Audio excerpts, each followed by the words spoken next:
অবশেষে বিয়ের পিঁড়িতে বসলেন সোহিনী ও শোভন।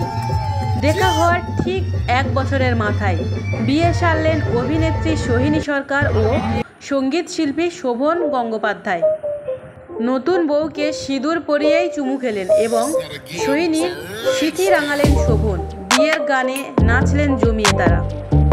এদিকে শোভন ও সোহিনীর বিয়ের মাঝেই তিক্ততার রেশ স্বস্তিকার পাশে কে?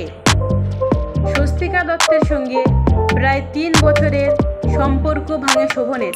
তারপরেই সোহিনীর সঙ্গে প্রেমের সম্পর্কে জড়ান গায়ক। বর্তমানে অনেক তারকা জুটির প্রেম ভাঙলেও বন্ধুত্বপূর্ণ সম্পর্ক বজায় রাখেন তারা। তবে শোভন স্বস্তিকা সেই পথে হাঁটেনি। শোভন ও সোহিনীর বিয়ের দিনই ফের মিলল সেই তিক্ততার রেশ। কলকাতার নামী ডিজাইনার অভিষেক রায় ইনস্টাগ্রাম স্টোরিতে শোভনের প্রাক্তন স্বস্তিকার সঙ্গে একটি ছবি পোস্ট করেন। তাতে যাবতীয় চর্চা সেই ছবি নিয়ে নয়, তার সঙ্গে জুড়ে থাকা বার্তা নিয়েই শুরু হয়।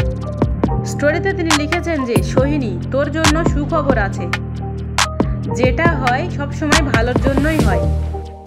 অন্যদিকে সোহিনীর প্রাক্তন প্রেমিক তিনি কিন্তু অন্য কথা বলছেন।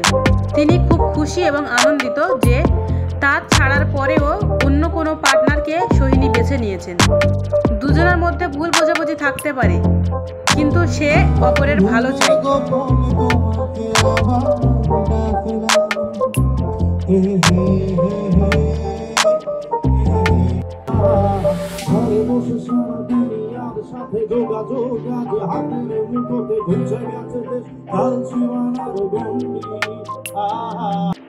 দেখুন বিয়ের চিত্র। তারা খুব আনন্দের সহিত মালা বদলের কাজ সম্পন্ন করছেন। অতীতকে পিছনে ফেলে বর্তমানে তারা পা দিল বেশ আনন্দের সহিত।